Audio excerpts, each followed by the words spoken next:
how have you actually been telling your friends and family about this movie and what it's about? Because I think this is one of those, the less you know about the second and third act, the better. I've just been saying it's about love and food. Two things we need to survive in the world. Yeah, something similar. I've just sort of been saying, I guess it's sort of, a girl meets boy thriller. That's kind of one way of going about it. Yeah, it's definitely a hard one to describe. A girl meets a boy and then never leaves. What was it like, though, when you guys got the script? Because did your agents or managers or people involved tell you what was going to happen? Or did they say, you just need to read this?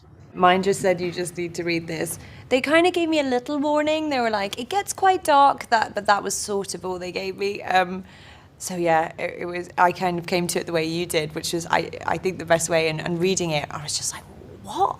Like, every time you think you know what's happening, it takes such a twist and turn. I'd met with Mary Parent earlier, about 6 months before we started, and then she kind of gave me an idea. She didn't say anything about what he actually did, but I had a bit of an idea. And then when I was reading it, I went in there with all these expectations, and then for the beginning of the movie, I keep getting all these funny moments and this banter and interaction, and then I'm kind of like, okay, like I'm waiting for the other shoe to drop, and then when it finally does, it still caught me by surprise, even though I knew to expect something. So we hope people will feel that same drop as we did, I guess. Oh, 100%. Have you guys seen the movie Ex Machina? Incredible movie. I'm going somewhere. I'm going somewhere with this. So Ex Machina is one of my favorite bits in that movie is the dance scene, Oscar with everyone dancing. And I judge every movie after that has a dance scene against Ex Machina. So I'm just curious, when you guys were dancing in this, did you feel that pressure? We need to beat Oscar? I'm joking around, but I know we both love that song. Oh, yeah. I mean, Saturday Night. It's such a tune. Yeah. Yeah. But Mimi had this idea of us kind of, at the end of the movie, sort of getting synchronized in this dance thing. And I remember we had both been so worried about kind of keeping the movie and the characters as grounded as possible. It's like, how could we get to that moment? But I have to say, we had rehearsals, and then kind of it's just sort of found its way there. The thing is, like, I would imagine, and I don't know this, but are you more nervous to film something where you're dancing than even some of the harder camera moves? Just because dancing is like, I could never do the dancing. Yeah. Yeah. I mean, one of our second day filming together was the dancing on the second day. Favorite, Steve. That was so fun. Yeah. The one with, because that was all kind of improvised, and it was sort of us looking at each other being like, what's your move? That's where the hip thrust came out. And it's like, I'm like, oh, I just know how to do the shoulder You're thing. good at the shot. That's your little thing. But the one at the end needs to be, focused and determined. And that was nice because it was a bit more choreographed. So, Mimi, our director, has a background in dance, so she had a very specific idea of what she wanted, and so that was sort of quite nice because we felt safe and like, I guess I'll do these moves and hope they look good. Something that also is really cool about the film is you have these really upbeat 80s songs playing against really, really dark stuff. And it's like the film does such a great job with tone and being able to balance these things. Can you sort of talk about, I guess, the music and also its bright lit scenes with really fucked up stuff? Sorry for my language. Yeah, that was in the script, and it was something that kind of intrigued me about the character, because I saw that as an opportunity in a way for us to sort of see something very different than what we've been seeing about him to that point in the movie.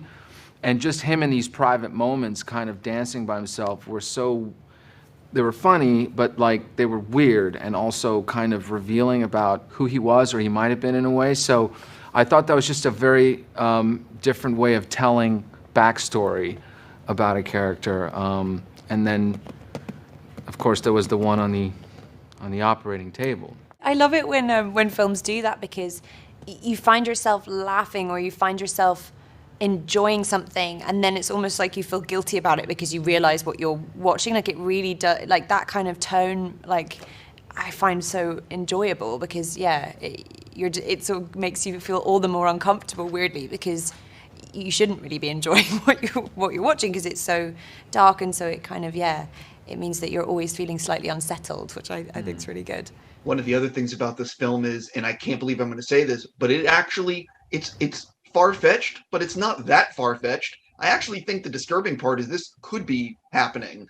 I mean, maybe I'm reaching on this, but it's just, did you guys even think about that, or am I really reaching with this? Well, you have Jeffrey Dahmer, right, who really did eat his victims. I mean, and that was one of the things that I was sort of dead set on, is I wanted to go back and kind of look at every serial killer in the last 3 decades. I mean, you know, Ted Bundy, then you have like the Green River one, and I mean, and it's terrifying because like you realize how many of these serial killers hunted women for the last like 3-4 decades, like all going back to the 60s. And so it's just, so it's not unheard of. I got to wrap it just real fast. Anything that you think soon-to-be fans of the movie would be surprised to learn about the actual making of the film? Noah's pink dress was steamed every single time. Oh, it was. And and we were saying, but they're in a fight now, and still it was steamed. There's not a wrinkle on that dress. But I'm only saying that because I think we were always looking at each other with Mimi and going like, I wonder if this is going to become like a weird iconic Halloween costume or something one day, because you know the pink dress, and it kind of does have that aura about it, like other older movies that we've seen, you know, when you kind of recognize. So yeah, and you with the eye, like the eye coming out. The bulging eye. The bulging eye. I mean, like, Sebastian having to go. That's a pretty strong hit. I'm like, thought it was just and then they're like, no, she hit you with a meat grinder. I'd say it would do some damage. And I was like, okay. The eye, yeah. The eye. Just like terrified. My eye would never like come back. Like, You're permanently stuck like that. Yeah. I got to stop there, but I really mean it. Congrats on the movie. You guys did such a great job. Thank you. you. For real. Good to see Thanks. you. Have a great day.